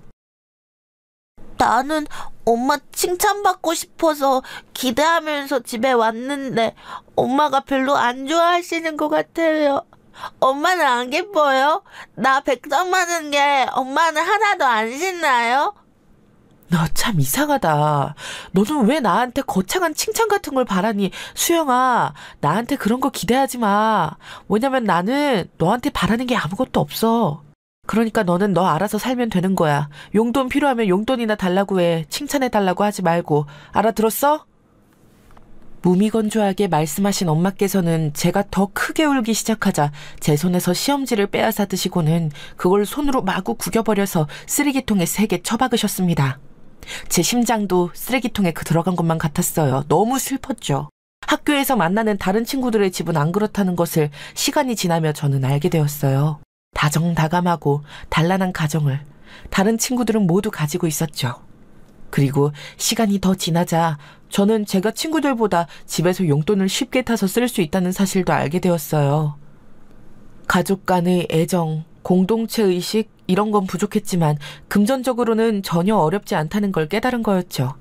부모님 사랑을 체감하지 못하고 자라는 중이었다는 것을 말입니다. 안 친한 아버지 앞에서 미소라도 지었고요. 시큰둥한 표정만 짓고 계시는 어머니께 먼저 다가가서 이런저런 말을 늘어놓았습니다. 자존심을 내세우지 않았기 때문에 가능했던 거였죠. 제가 워낙 어렸을 때였으니까 어쨌든 가족의 사랑을 느끼고 싶었던 거였죠. 가족 구성원 중에 어쨌거나 제가 가장 다가갈 수 있는 사람은 엄마였기에 저는 포기하지 않고 먼저 다가갔습니다. 그러자 엄마께서는 조금씩 변하기 시작하셨고 제가 중학교 입학을 할 때 저를 보며 웃어주셨어요. 교복이 참 잘 어울리네 우리 딸. 이렇게 보니까 꽤 의젓하다. 이러다가 고등학교 들어갈 때쯤이면 다 큰 어른으로 보이겠어. 저는 엄마 입에서 나온 우리 딸이라는 소리가 너무너무 좋았어요. 하늘을 날아갈 듯 기뻤었네요. 중학교 대학 당시에 있었던 학교 행사에 엄마는 참석해 주셨어요. 오시기를 기대했지만 그래도 안 오셔도 실망하지 말자며 각오했었는데 와주셔서 얼마나 좋았는지 모릅니다. 엄마가 오시면 제 어깨에 힘이 들어갔죠. 저희 엄마 제 눈에만 그런 게 아니라 정말 고상한 기운이 흐르는 미인이셨거든요. 다른 친구들 엄마들하고는 달랐어요. 옷차림새도 깔끔하면서 고급스럽게 잘 입으셨기 때문에 친구들이 저희 엄마를 보고 하나같이 부러워했었습니다. 그렇게 저는 커갈수록 저희 가족이 더 좋아졌던 것 같아요. 어쨌거나 어려움 없이 사는 집이었고 남들의 부러움에 찬 시선을 소소하게나마 받을 수 있다는 게 모두가 누릴 수 있는 환경이 아니라는 것을 나이가 들수록 알게 되었기 때문입니다. 저희 엄마께서 잘 꾸미고 다니셨던 건 다름 아닌 아버지의 영향이 있었어요. 당신 지금 꼬라지가 그게 뭐야? 목은 죄 늘어난 티셔츠에 바지는 시골 할머니들이나 입을 것처럼 생겼잖아. 지금 그딴 걸 옷이라고 쳐 입고 있는 거야? 늘어난 게 아니라 이 티셔츠는 원래 이런 디자인이에요. 그리고 바지는 이런 게 편한 것 같아서 한번 입어봤어요. 집에서도 편한 게 아무래도 좋으니까요. 집안 기강이 해이해질 대로 해이해졌구만. 그딴 태평한 소리가 아가리에서 나올 생각이 들어? 내가 당신 고작 이런 꼬라지나 하고 있으라고 돈 벌어다 주는 줄 알아? 내가 몇 번을 말해. 돈이라는 것은 누려야 비로소 가치가 생기는 거야. 누리지 않으면 돈은 그냥 화장실 휴지보다 못한 거라고. 당신 얼른 가서 그딴 옷 같지도 않은 바지는 가져다 버리고 그럴싸한 치마라도 찾아서 갈아입어. 알았어요. 이따 씻고 나오면서 옷 갈아입을게요. 그러면 되잖아요.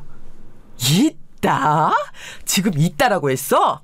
당신 내 말이 우스워? 내가 우습게 보여? 왜 사람이 좋은 말로 하면 귓근육으로 안 들어 처먹지?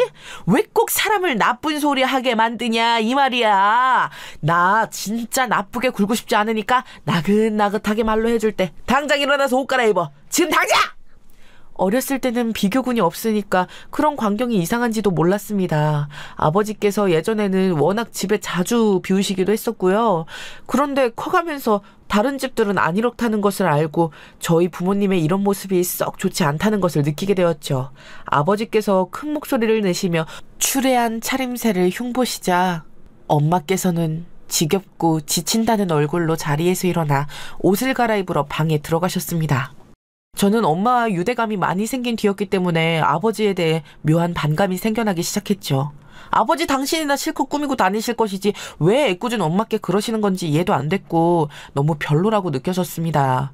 제가 아버지에게 슬슬 불만을 품자 그런 저를 눈치채신 엄마께서는 조용히 눈빛으로 만류하셨습니다. 그건 마치 나도 포기하고 사니까 너도 그냥 가만히 있어라고 말씀해 주시는 듯 했어요. 공사다망하신 아버지께서 집에 정기적으로 붙어 계시기 시작했던 것은 제가 고등학교에 입학한 이후였는데요. 이때 오빠는 대학생이었습니다. 겉멋이 잔뜩 든 오빠는 아버지를 졸라서 승용차 한 대를 받아내자 세상에서 아버지를 가장 존경한다면서 그때부터 눈을 빛내기 시작했어요. 우리 아버지처럼 진짜백의 상남자도 없지. 처자식 먹여 살리느라고 늘 바깥 일을 바쁘게 하면서 살아오셨잖아.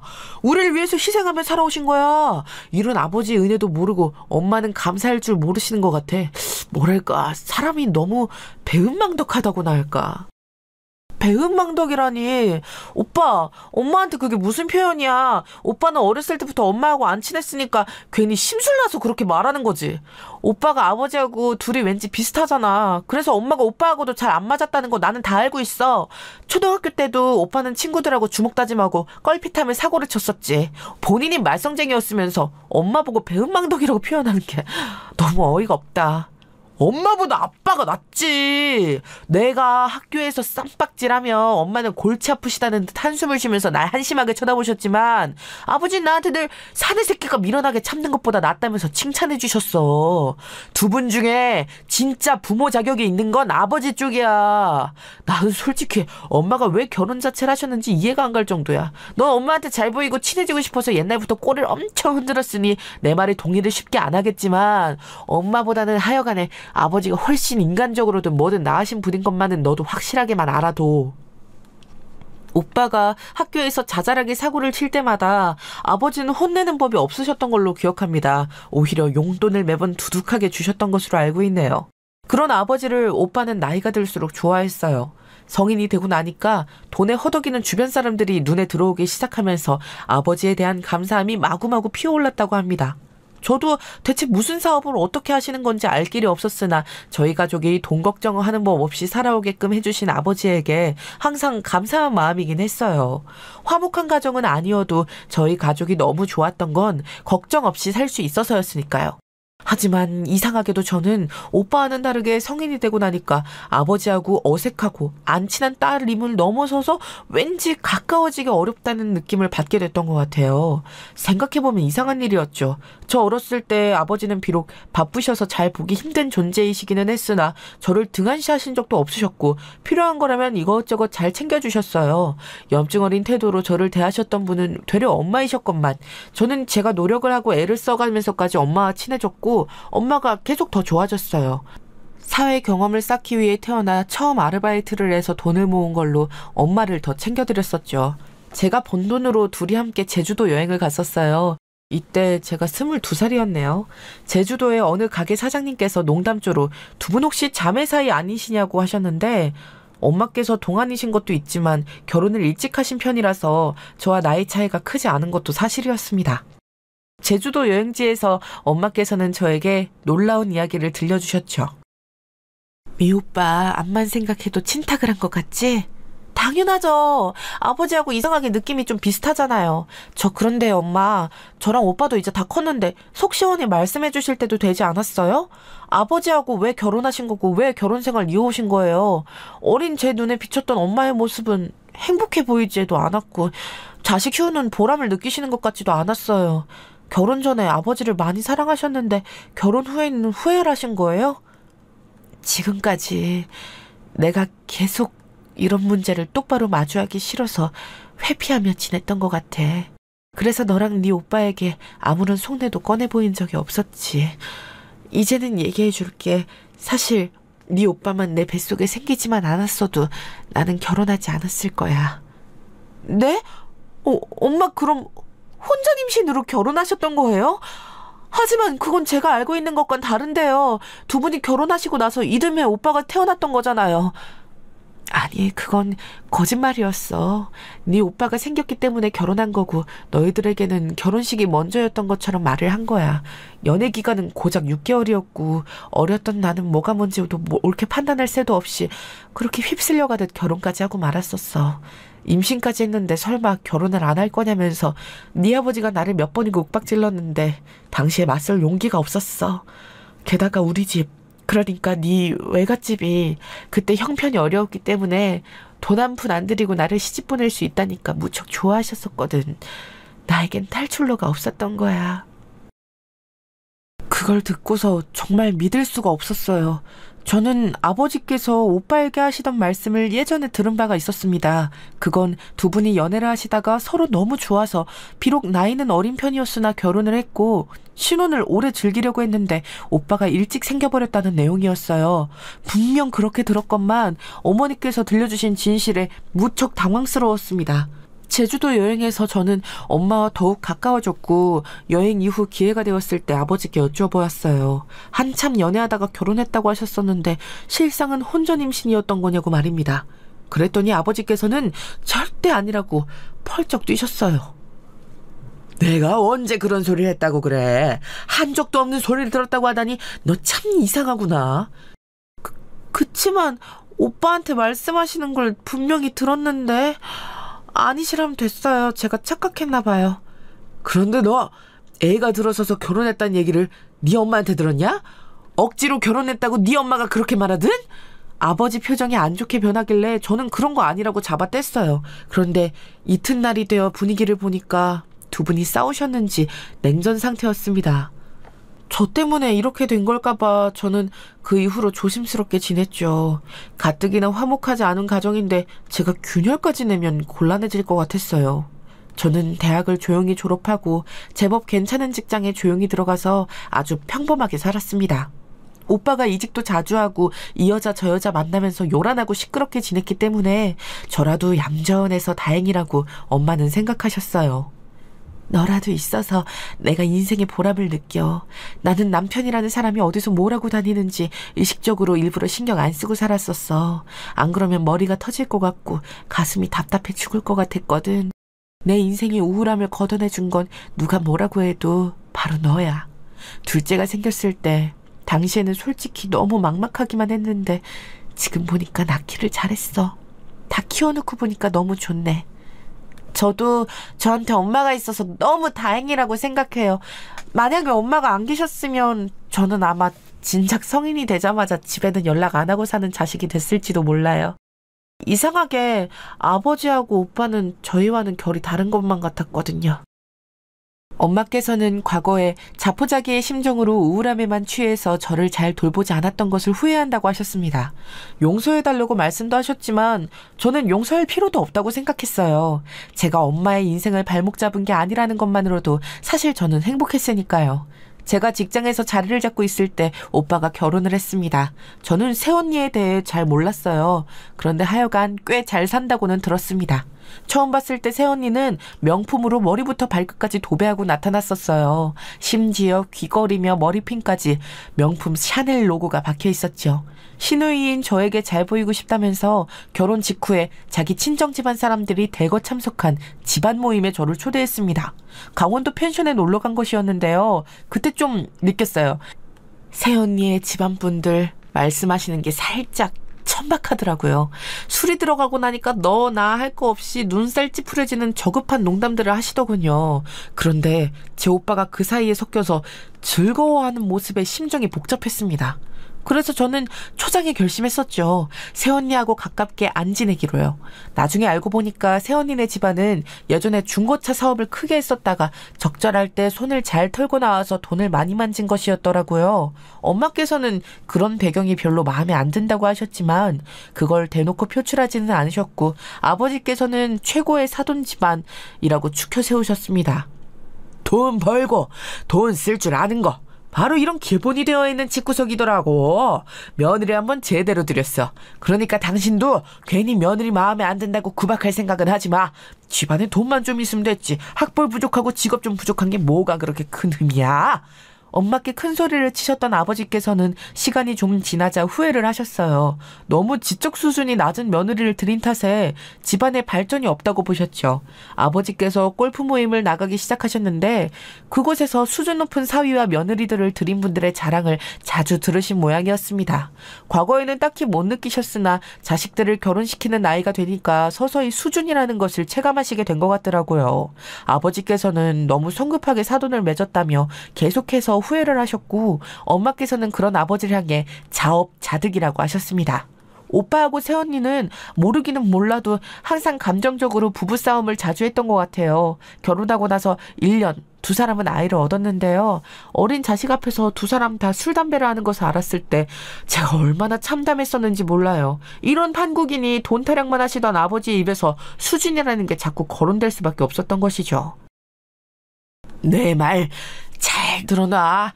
너는 될 수 있으면 남자 만날 때 직업을 보고 만나라. 생긴 건 네 비위를 상하게만 하지 않으면 그냥 용서해주고 만나. 그깟 생긴 게 뭐가 문제야. 집안, 배경, 능력 이런 걸 따져야지. 이제는 그냥 돈만 있으면 안 돼. 자기 능력이 있어야 돼. 네가 엘리트 사회를 얻어다 주면 좋겠구나. 진작 엘리트 사회에 끼어들 작정을 하고 그렇게 노선을 잡았어야 했는데 내가 너무 어리석었어. 너무 코앞만 보고 달려왔어. 돈만 만질 게 아니라 엘리트 계층의 사다리를 타고 올라갈 생각을 했어야 했는데 아휴, 이젠 믿을 건 너뿐이다. 네가 엘리트 집안을 사돈으로 물어오면 단숨에 우리도 수준이 올라가는 거야. 아버지께서는 저에게 신신당부를 하셨어요. 별 볼 일 없는 놈을 데려왔다가는 사위로 절대 안 맞아주시겠다는 것처럼 들려서 기분이 나빴죠. 엄마께서는 그냥 제가 사랑하는 사람이면 배경 보지 말고 결혼해도 된다고 하셨습니다. 진짜 하고 싶어서 하는 결혼이어야 행복하게 살 수 있다고 저에게 말씀해 주셨어요. 저는 엄마의 그 말씀에서 가슴 아픈 진심이 엿보이는 것에 반드시 마음이 따르는 사람과 결혼해야겠다. 그렇게 다짐했었죠. 그런데 하늘의 농간 같은 일이 벌어졌어요. 제가 사귀게 된 남자친구가 아버지께서 강조하신 소위 엘리트 집안의 사람이었던 거예요. 저는 맹세코 이 사실을 모르는 채로 남자친구를 만나고 사귀었던 거예요. 유복하게 자란 사람이라는 인상만 받았었고 상대방 역시도 저를 부족함 없이 자라온 사람이라고 판단해서 관계가 깊게 진전이 되고 결혼 이야기도 슬슬 나오자 저에게 자기 집안 사정을 털어놓는 거예요. 저처럼 여유롭게 살아온 여자라면 자기 집안 배경에 기대어 기생하려 들지 않을 것 같다는 확신이 들었다고 남자친구가 저에게 그렇게 말을 했을 때 집안이 그렇게 대단하기라도 한단 말인가 싶어서 당혹스러웠었죠. 그런데 정말로 대단하더라고요. 남자친구의 외 증조부께서 모 중견기업의 창립자이셨습니다. 그러니까 남자친구의 외갓집이 엄청났던 것이죠. 큰이모부 되시는 분께서 지방 국회의원이시기도 했고요. 모친께서는 예술 분야의 문외한인 저도 성함을 얼핏 들어봤을 정도로 저명한 화가이셨습니다. 게다가 부친께서는 무려 검사 출신이셨는데 개천용이시라고 하셨어요. 미천 하나 없는 집안에서 이 악물고 검사의 자리까지 오르신 분이었어요. 듣는 것만으로도 대단했습니다. 와, 정말 존경스럽다. 나는 솔직히 말해서 집에 돈이 좀 있다는 이유만으로도 안락하고 안일하게 살아온 순간들이 많았던 사람이야. 그래서 그런지 아버님 같은 분들의 이야기를 들으면 와, 가슴이 벅차올라. 멋진 인생인 것 같아. 뿐만 아니라 오빠의 형제분들도 정말 다 엄청나네. 큰형은 변호사, 작은형은 회계사, 게다가 둘 다 자기 위치에서 엄청 잘 나가고 있으니 기껏 대기업이나 다니고 있는 나는 솔직히 명함도 못 내밀겠어. 형들이 꼭 자기처럼 잘난 형수님들하고 만나서 결혼을 해서 그런가 부모님이 나는 그냥 조건 같은 거 너무 보지 말고 마음이 가는 대로 상대를 만나서 결혼하라고 하셨어. 오빠도 상황은 좀 다르지만 나도 우리 엄마한테서 그런 말씀 들었어. 조건 재지 말고 진짜 사랑하는 사람과 결혼하라고 하셨거든. 비록 아버지께서는 생각이 좀 다르시지 오빠네 집안이 이렇게 엄청나다는 것을 알면 아마도 좋아서 입이 찢어지려고 하실 거야. 아버님께서 옛날에 집에도 한참 안 들어오실 만큼 일을 열심히 하시면서 가족들 먹여 살리셨다며. 무슨 일을 그때 하셨던 건지는 몰라도 생산공장 일을 하신 것 같다고 했었지. 나는 전문직이든 생산직이든 간에 자기 자리에서 열심히 하면서 책임을 다하는 건 공통적으로 멋지고 존경받아 마땅하다고 생각해. 내 눈에는 우리 아버지만큼 너희 아버지도 대단하신 분으로 보여. 그래? 맞아. 솔직히 아버지하고 평생 친하게 지낸 적이 없어서 좀 떨떠름하긴 하지만 덕분에 내가 풍족하게 잘 살아왔으니 속으로 늘 감사하게 생각하고 있어. 혹시 우리가 정말로 결혼하게 되면 오빠가 나보다 우리 아버지하고 더 친해지는 거 아닌가 몰라. 아무래도 나는 이번 생에 아버지하고 가까워지는 건 무리인 것 같거든. 이유는 정확히 모르겠는데 뭔가 단추가 잘못 끼워진 느낌이랄까? 아무튼 그러니까 오빠가 대신 좀 친하게 지내줘. 그거 지금 나에게 대놓고 청혼하는 거 맞지? 내가 어쩔 수 없이 그 청혼 받아줘야겠네. 남자친구가 저를 놀리듯이 그렇게 말을 했지만 그게 진심이라는 것을 저는 알았기에 심장이 터질 것 같았습니다. 의도한 건 아니었으나 어쨌든 대단한 집안의 핏줄과 제가 결혼을 하게 되다니 굳이 사양하고 싶지 않았고 솔직히 너무 벅찬 심정이었어요. 왠지 제 자신 또한 대단해지는 기분이었습니다. 그래서 저는 제법 고개에 힘이 들어간 채로 부모님께 제 결혼 결정을 말씀드렸어요. 그러자 아버지께서는 날아갈 듯이 기뻐하셨죠. 제가 초등학교 저학년 때를 제외하고는 단 한 번도 그 품에 안겨본 역사가 없었는데 아버지께서 너무 기뻐하시며 저를 얼싸안기까지 하셨습니다. 저는 우물쭈물하면서 그 품에 안겨 있었죠. 얘기만 들어도 입가에 절로 미소가 지어지는 집안이구나. 네가 해냈어. 결국엔 네가 해낸 거야. 장하다. 역시 너는 내 딸이었어. 이 김석필이의 핏줄 아니랄까봐 가장 중요한 문제에서 이렇게 한 방을 해내는구나. 아버지의 품이 이런 느낌이었다니 묘한 기분으로 안겨있던 저는 칭찬받고 인정받는 게 싫지 않았어요. 아버지께서는 제가 중학생 때부터 갑자기 자신의 성함을 김석훈으로 칭하기 시작하셨습니다. 이유는 몰랐어요. 김석필이 너무 촌스럽다고 하신 게 제가 얼핏 들은 이유의 전부였죠. 막연히 개명을 하셨나 싶었습니다. 하지만 제가 성인이 되고 나서 은행 업무로 인해 서류를 떼어봤을 때 개명은 안 되어 있었죠. 그러니까 자체적으로 대외적으로만 개명을 하신 셈이었어요. 늘 당신의 성함은 김석훈이라고 강조하셨던 분인데 얼마나 기쁘시면 오랜만에 직접 본명을 입에 올리실까 싶어서 저도 그런 생각이 들자마자 조심스레 팔을 뻗어서 아버지를 마주 하나 들었습니다. 거의 처음으로 아버지와 포옹을 해본 셈이나 다름없었죠. 제 결혼으로 인해 저희 가족의 유일한 단점이자 결점이었던 화합이 이루어지는 건가 이런 생각이 들었습니다. 왠지 예감이 좋더라고요. 제가 엘리트 집안의 남자와 결혼하게 됐다고 하자 오빠는 크게 질투했어요. 그 집안에서 정말 저를 받아준 게 맞냐면서 이건 말도 안 되는 일이라고 했었죠. 오빠랑 새언니가 아이가 있음에도 각자 맞바람을 피우는 바람에 거의 별거 상태였으므로 저는 제 결혼의 중요성을 더욱 크게 절감했습니다. 제가 행복한 결혼 생활을 하며 잘 사는 모습 엄마께 보여드리고 싶었고 저로 인해 대리만족이라도 하시기를 남몰래 소원했네요. 상견례 자리는 무척 간단하게 이루어졌어요. 사실 상견례 전부터 이모저모가 있었기 때문인데요. 남자친구의 부친, 즉 제 예비 시아버지의 절친하신 고향 친구분께서 뇌출혈로 쓰러지신 일이 있었어요. 40년직이라고 하셨습니다. 그 소식에 아버지께서는 상견례를 미루는 게 낫겠다고 먼저 의견을 내주셨죠. 바깥 사돈 되실 분이 보통 내기에 개천용이 아니셨던 양반이라고 하는데 그런 양반의 40년직이 분명 역시나 한가닥 하시는 인물일 테지. 그런 분들한테 잘 보여서 나쁠 것 하나도 없어. 이런 것에서부터 일단 점수를 따두어야 돼. 배려심 넘치게 우리 쪽에서 먼저 상견례는 미루어도 상관없다고 이야기를 꺼내는 거야. 그러면 우리를 좋게 봐주겠지. 아버지의 계산적인 의도는 당연히 쏙 빼놓은 채 남자친구에게 의견을 전달했었네요. 결과적으로 원래 예정되어 있던 때의 상견례는 변동 없이 진행이 됐습니다만 저희가 그런 의견을 냈었다는 걸 예비 시댁 측에서는 무척 좋게 봐주셨어요. 마음 써줘서 고맙다는 뜻을 전해오셨지요. 자리에는 부모님과 저 그리고 예비 시부모님과 남자친구 이렇게 6만 조촐하게 모였습니다. 다음에 다시 큰 자리 만들자고 얘기가 된 참이었으니까요. 그날은 조촐하게 할 수밖에 없었던 것이 예비 시아버지의 안색이 어딘가 수척해 보이고 어두워 보였습니다. 표정 관리를 하려고 애쓰시는 듯 했으나 수심이 깊어 보이셨죠. 말주변 좋으신 아버지께서 이런저런 대화를 먼저 시작하셨고 덕분에 자리에 침묵이 도는 불상사는 일어나지 않았습니다. 너스레 잘 떠시는 아버지의 면모가 난생 처음으로 반갑더라고요. 아버지 덕분에 자리의 분위기가 유연하게 흘러가자 예비 시아버지께서도 수심을 조금 걷어내셨어요. 아버지께서 편찮으신 친구분의 안부를 묻자 슬쩍 웃으면서 대답하셨고요. 다음 사람이었으면 이렇게 마음도 쓰지 않았을 것을. 그 친구는 한때 제가 세상에서 가장 잘난 줄 알고 우쭐하고 다녔을 때 유일하게 저에게 입 바른 소리 해준 친구입니다. 당시에는 서운했고 기분 나빴는데 시간이 지나고 나니까는 그 친구만큼 진정한 우정을 쌓은 상대가 없더라고요. 나이가 들수록 인간관계라는 것이 너무나도 소중해집니다. 아무튼 저는 이렇게 두 아이가 만나서 결혼하게 된 것도 대단한 인연이라고 봅니다. 두 사람이 인생의 새 출발을 잘 해냈으면 좋겠네요. 그럼요. 지당하신 말씀입니다. 저는 살면서 서로가 서로를 증오하고 배신하고 뒤통수 치고 이러는 것들 무척 많이 봤습니다.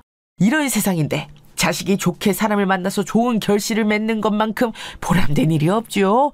결혼이라는 것은 이 삭막한 사회에서 평생 믿고 갈 자기 편을 만드는 일이니까요. 열심히 맞장구 치시는 아버지의 모습에 저는 속으로 응원을 날렸었습니다. 아버지께서는 예비시댁의 엄청난 배경에 대해서도 적당히 칭송을 하시며 축회 세우셨죠. 완급 조절이 타고나신 아버지의 언변에 예비 시부모님들께서도 연신 얼굴에 웃음기를 머금고 계셨어요. 어느새 예비 시아버지께서는 검사 시절에 있었던 이야기도 꺼내신 바였죠. 권력이 최우선인 조직에서 자기가 앞으로 나아가기 위해 동료를 팔아먹고 이기적으로 구는 사람들도 꽤 많았습니다. 무엇보다 사건들을 접하면서 이 세상에 믿을 만한 사람을 둔다는 게 쉽지 않다는 생각을 하게 되었죠. 사람이 사람을 해야 하는 게 얼마나 끊이질 않던지 그런 인간 말종을 변호하는 변호사들을 보면 피가 거꾸로 쏟기도 했지만 한편으로는 직업적 소명, 사명감이라는 게 얼마나 대단한 건지도 체감했습니다. 이야, 소회마저 멋지십니다. 검사 생활 하시는 동안 별별 사건들을 다 보셨겠습니다. 예, 물론이죠. 그리고 거의 모든 사건들이 머릿속에서 고스란히 기억이 납니다. 잊어보려고 한 적도 없지만 쉬이 잊혀지지가 않더라고요. 그런데 지금 이런 말이 나와서 드리는 말씀인데 혹시 바깥분과 제가 초면이 아닌 것 같지 않습니까? 인자한 표정으로 말씀하셨던 예비 시아버지께서 갑자기 눈빛을 날카롭게 빛내시더니 그렇게 물어오셨어요.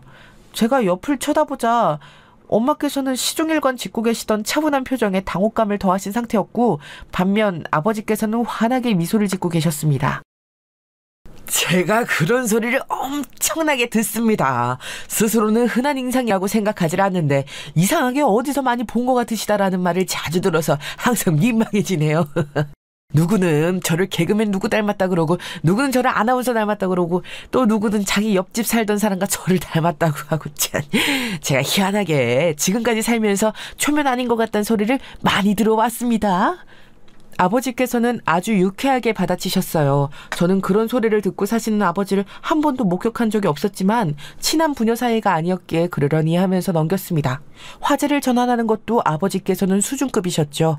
예비 시아버지를 향해 친구분의 쾌차를 빈다면서 자기 지인도 뇌출혈로 갑자기 쓰러졌었고 아침 새벽이라 발견도 늦었지만 심했던 후유증이 다 극복되어서 지금은 일상으로 돌아왔다며 희망을 가지라고 덕담을 건네셨어요.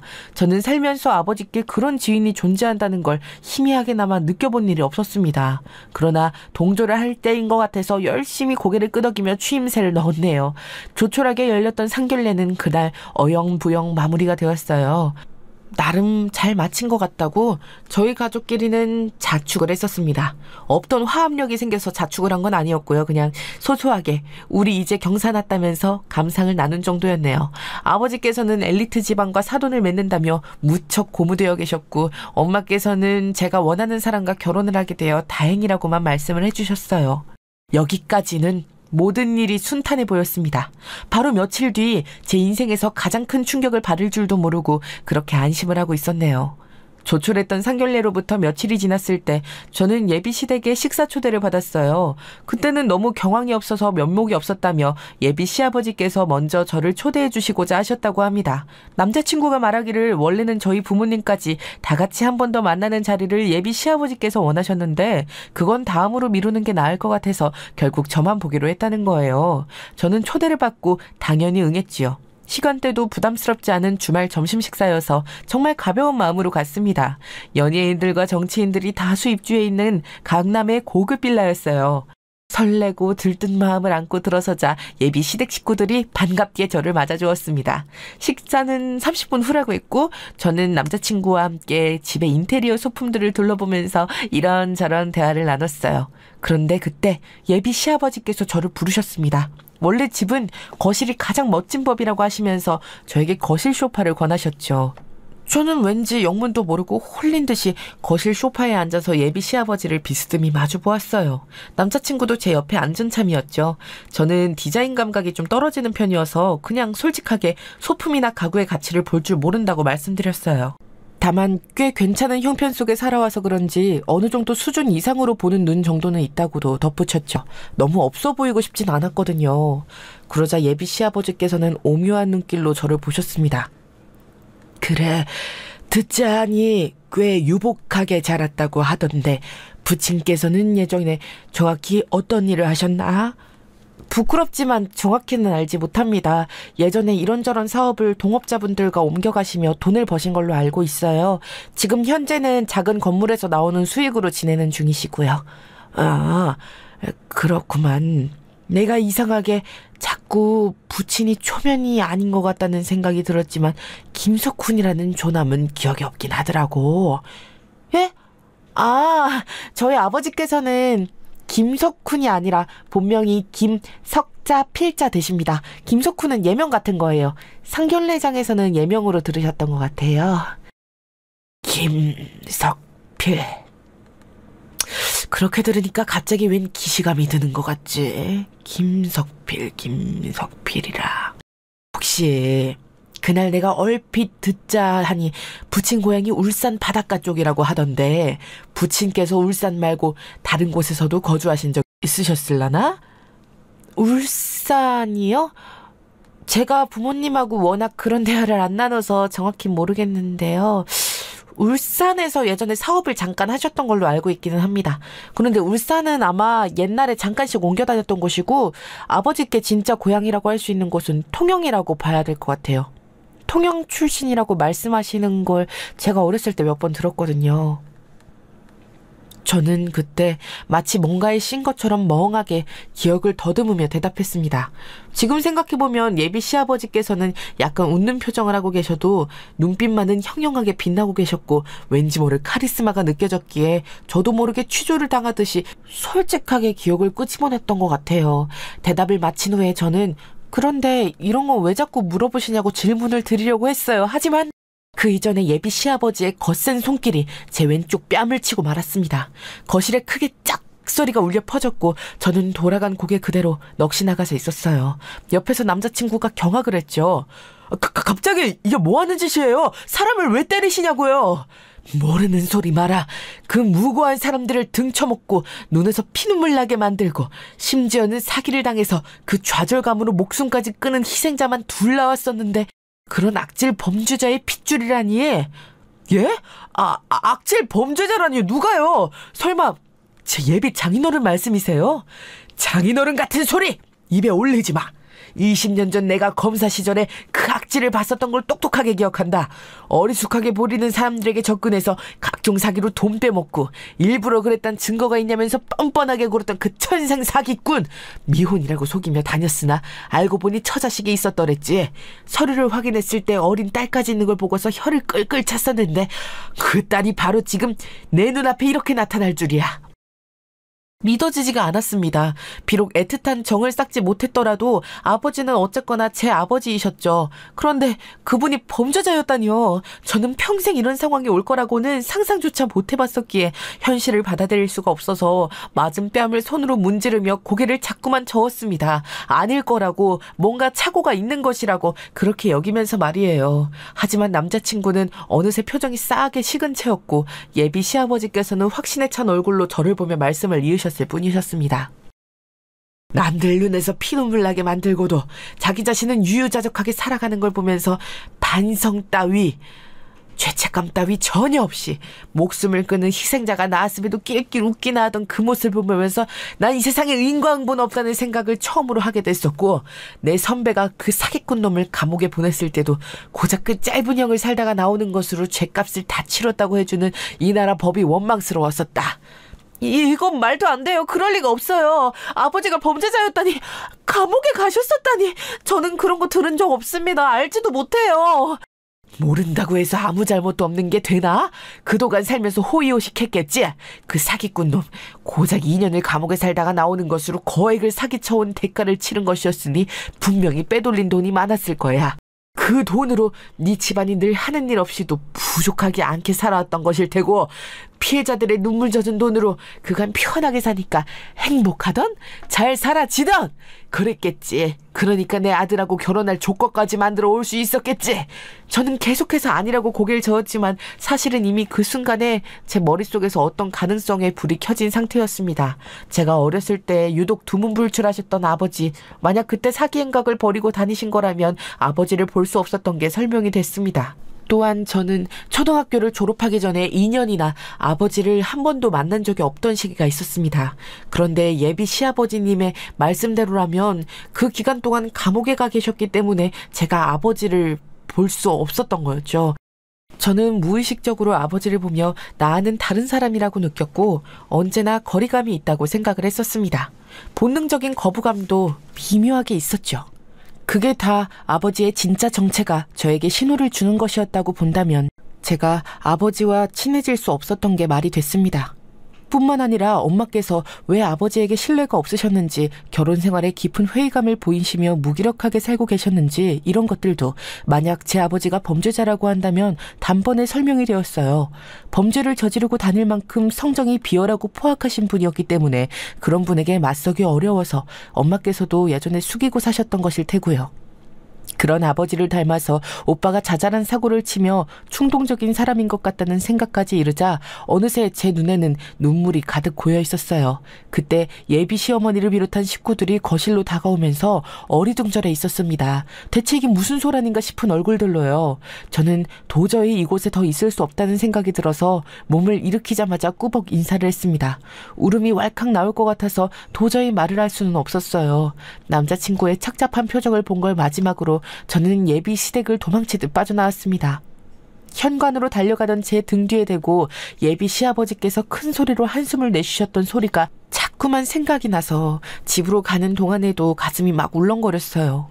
주말이라고 오랜만에 집에 찾아온 오빠까지 식구들이 다 집에 있었습니다. 아버지와 오빠는 부엌 식탁에서 점심밥을 먹고 있던 중이었고 엄마께서는 거실 소파에 앉아 계셨다가 제가 들어오자 놀란 얼굴로 일어나셨어요. 왜 벌써 와? 무슨 일이라도 있었어? 그리고 너 얼굴은 왜 이래? 엄마, 혹시 아버지한테 전과 있어요? 감옥에 계시느라 저 초등학교 때 한참 집에도 안 들어오셨던 거예요? 뭐라고? 너 갑자기 그런 소린 왜 해? 네가 그걸 어떻게 알고? 엄마께서는 깜짝 놀라며 뒷말을 뱉으셨다가 손으로 얼른 입을 막으셨습니다. 그걸 보자 헛웃음이 나왔죠. 역시나 알고 계셨던 거였어요. 대화를 들은 오빠가 밥 먹다 말고서 멍한 표정으로 자리에서 일어났습니다. 설명을 요구하는 눈빛으로 저를 보고 있었어요. 아버지께서는 표정이 딱딱하게 굳어 계셨고요. 그래서 저는 예비 시댁에서 제가 어떤 이야기를 들었는지 그대로 다 말을 전하였습니다. 어머니께서는 거실 바닥에 털썩 주저앉으셨고 오빠는 배신감에 가득 찬 얼굴이 되어서는 먹던 밥을 그대로 두고 자기 휴대폰을 챙겨서 집을 나가버렸어요. 그리고 아버지께서는 씁쓸하게 웃고 계셨죠. 젠장할, 이런 곳에서 발목이 잡히네. 검사 출신이라고 해서 마냥 좋아할 게 아니었어. 아버지, 지금 그런 말씀을 하실 때가 아니잖아요. 제가 정말로 피해자들이 사기당한 돈으로 지금까지 먹고 산 게 맞아요? 어떻게 그러실 수가 있어요? 왜 자식까지 범죄에 끌어들여 살게 하셨냐고요? 길바닥에서 굶어 죽는 것보단 나았잖아. 내가 아니었으면 네 엄마, 네 오빠 너 모두 지금까지 걱정 없이 살 수 있었을 것 같아? 기껏 배불리 먹으며 키워줬더니 왜 이렇게 적반하장이야? 에휴, 대한민국 엘리트 집안이 거기밖에 없는 줄 알아? 다른 집안 찾아서 사돈 맺으면 돼. 너도 얼른 정신 차리고 얼른 새 남자나 만나. 그때 깨달았죠. 아버지라는 사람은 근본부터 썩어 있다는 걸요. 갱생이라는 게 불가능해 보였습니다. 저는 얼른 간단히 짐을 챙겨서 나왔어요. 그러자 엄마께서 저를 따라 나오셨고 집 앞 길바닥에서 제 바짓가랑이를 잡고 우셨습니다. 알지만 몰랐고 몰랐지만 알았어. 눈치를 챘었지만 일부러 외면하면서 살았어. 나는 이미 원치 않은 결혼을 해서 우울하게 살고 있으니 내가 받을 벌은 없다고 생각하면서 그렇게 모든 것에 눈을 감고 귀를 닫으며 살고자 했었어. 내가 비겁했다. 내가 잘못이야. 저는 그날 엄마와 어느 카페에서 길고 긴 대화를 나눴고 그 자리에서 결론을 내렸어요. 엄마께서는 얼마 후 아버지와 이혼을 하셨습니다. 진작에 했어야 했던 일이라고 하셨죠. 아버지께서는 매달리는 건 자존심 상하는 일이라고 하시며 이혼을 해주셨습니다. 오빠는 생각을 정리하고 나더니 그래도 아버진 우리 아버지라고 하면서 자기는 절대 저버릴 수 없다고 했어요. 그럴 것 같더라고요. 저는 결국 남자친구와는 헤어졌어요. 서로가 여전히 좋았기에 고민이 많았지만 그런 상황에서 절대 결혼은 어렵겠더라고요. 만약에 결혼을 억지로 한다고 해도 서로가 자불안석일 테니 시작을 안 하는 게 가장 현명할 것 같았습니다. 그로부터 1년이 훌쩍 지나고 나서야 저와 엄마는 평안한 웃음을 지으며 살 수 있게 되었어요. 틈이 날 때마다 지역봉사 활동도 하면서 그렇게 지내고 있죠. 아버지께서는 건강이 점차 안 좋아지신 모양이었어요. 저희 모녀를 그리워하면서 자꾸만 찾으시던데 받아줄 생각 따위는 없네요.